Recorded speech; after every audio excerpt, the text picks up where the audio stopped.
शरद पवार की पार्टी मुश्किल दौर से गुजर रही है। बगावत पर शरद पवार का क्या कहना है, सुनिए। अभी यहाँ एमएलए है, मगर ये उनका डिसीजन है। हमने स्ट्रेंथ दिखाने के लिए यहाँ किसी को बुलाया नहीं। इसी बात है कि स्ट्रेंथ कभी कम हो जाती है, कभी चुने हुए साथी छोड़ जाते हैं। जब ऐसी स्थिति का सामना करने की स्थिति मुझ पर आ गई, चुनाव होने के बाद लोगों ने मेरी जो नीति थी उसका समर्थन दे दिया।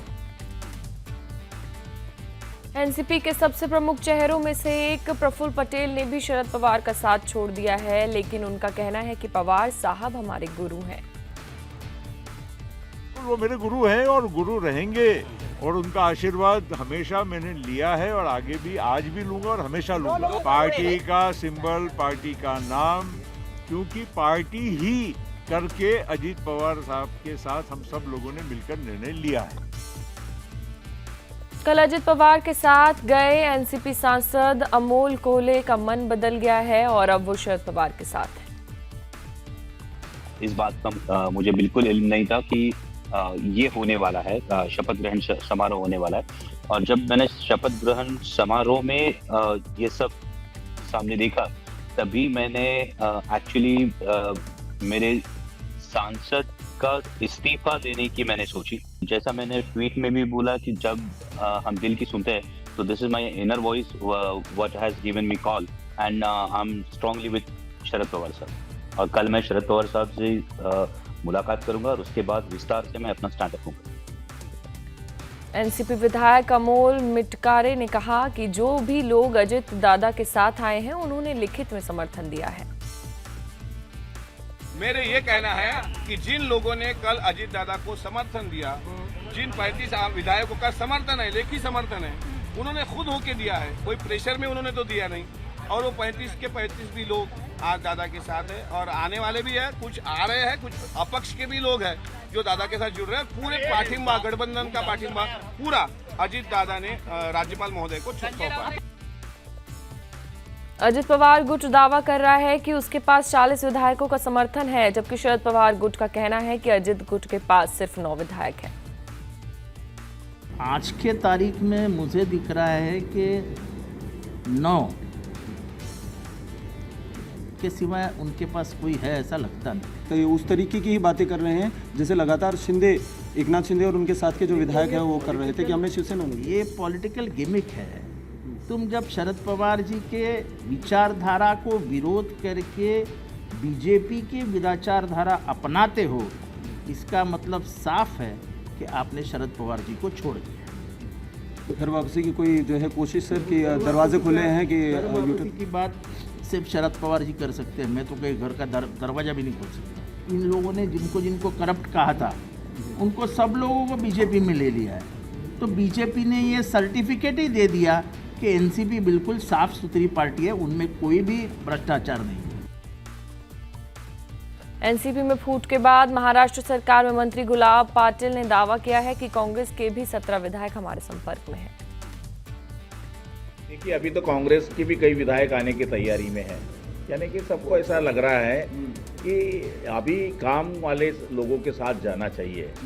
हमने कोई न्योता नहीं दिया था, ये तो एनसीपी की विधायकों की इच्छा थी, उनके नेताओं की भी इच्छा थी कि हम काम करने वाली जनता के साथ चले, और डबल इंजन के साथ वो जुट चुके हैं।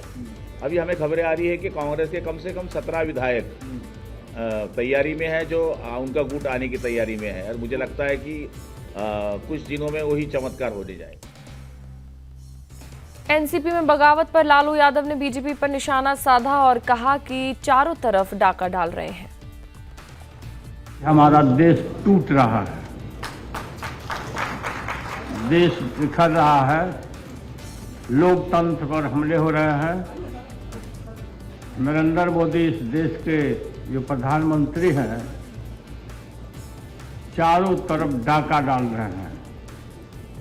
हाल ही में आपने देखा कि महाराष्ट्र में हम लोग के जो इस देश के सबसे बड़े नेता हैं और बिहार में आए थे, हम लोगों ने बुलाया था कि सभी लोगों को इकट्ठा होना चाहिए और नरेंद्र मोदी को एकदम बिल्कुल नास्ताबूद करके एकदम निकाल के बाहर करना चाहिए।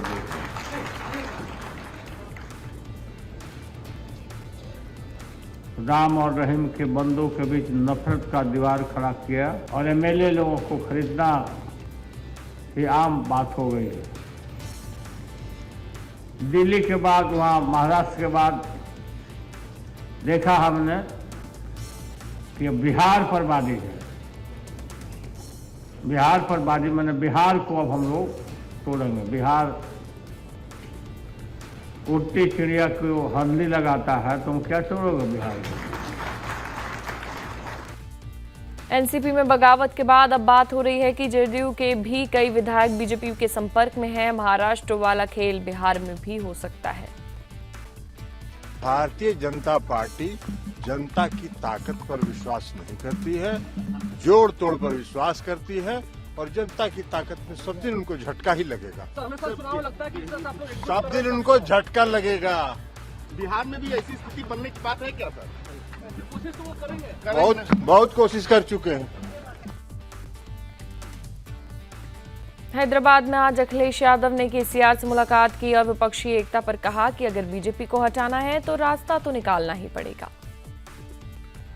एक लक्ष्य है सबका कि हम सब लोग मिलकर के बीजेपी को हटाना चाहते हैं। कोई बात अभी कहने के लिए नहीं है, अभी कोई बात इस तरह की नहीं है, लेकिन जब आप दिल्ली की सरकार में बीजेपी को हटाना चाहते हैं तो उसके लिए रास्ता तो निकालना ही पड़ेगा। बीजेपी को हटाने के लिए सभी का लक्ष्य है, चाहे वो कांग्रेस हो, समाजवादी पार्टी हो, अन्य दल हो।